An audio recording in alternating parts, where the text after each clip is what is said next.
Сайн мэцхан та бүхэнд энэ өдрийн мэндийг хүргэе.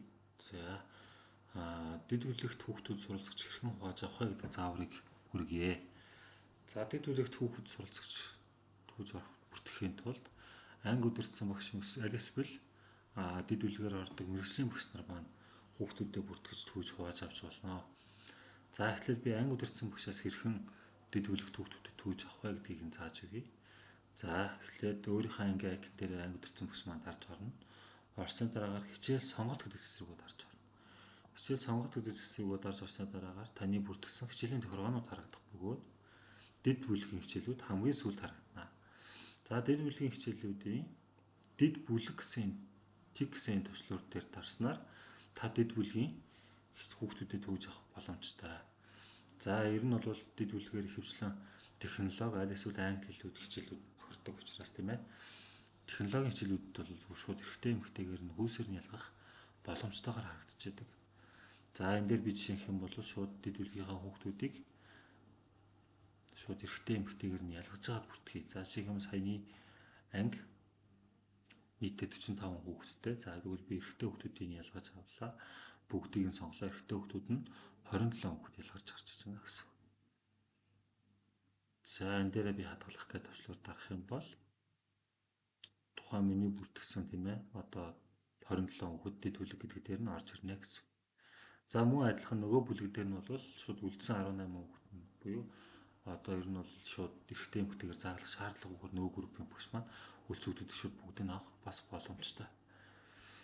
За харин эрэгтэй эмэгтэй буюу хүйсээр ялгах боломжгүй тохиолдолд хүүхдүүдийг заавалч түүж чеклж өгнө. За жишээ нь манай группт энэ хүүхдүүд явдаг. За энэ хүүхд явахгүй. Энэ хүүхд явдаг, энэ хүүхд явдаг гэх мэтлэнгээр өөрийнхөө ордог хүүхдүүдэд түүж өгнө гэсэн. За түүж өгснийхаа дараагаар түүгээд яг боллоо гэж үзснийхаа дараагаар за би энэ дээр жоо ахиу хүүхд түүж өгчий. За боллоо гэснийхаа дараагаар энэ нэмэх гэдэг төслөөр дээр дарж өгдөг. За энэ бүгдийг сонгох гэдгийг бол дарахгүй гэсэн үг байна. За нэмэх гэдэг төслөөр болохоор таны чеклсэн чекүүдийг баруун гарт талд шилжүүлж орж өгч байна гэсэн. Харин энэ дэр хүйсээр ялгараад харж байгаагаа бүгдийг шууд оруулдаг. Шууд энд харагдаж байгаа талбар ялгсан талбараа шууд бүтэн оруулж байна гэсэн. За тэгвэл технологийн хичээл болон англи хэлний хичээлүүдийн хүүхэд дэд бүлгийн хүүхдүүд түүж авах, суралцагч түүж авах хэсэг нь болохоор үүгээр ялгаатай байх нэ. За анги хадгалах төвчлөөр дарснараа таны хүүхдүүд бүртгэгдэж орно гэсэн үг ээ. За дэд бүлгийн багш маань муу адилхан өөрийнхөө одоо түүж авах гэж байгаа ангийнхаа хүүхдүүд рүү дарж ороод хичээл сонголт гэсэн хэсрүүгөө дарж орсноор таны тохируулсан тохируулгатай хичээлүүд харагдана. За тэгээд дэд бүлэг тэг гэсэн энэ төвчлөр дээр дарснаар та хүүхдүүдэд түүж авах бүрэн боломжтой.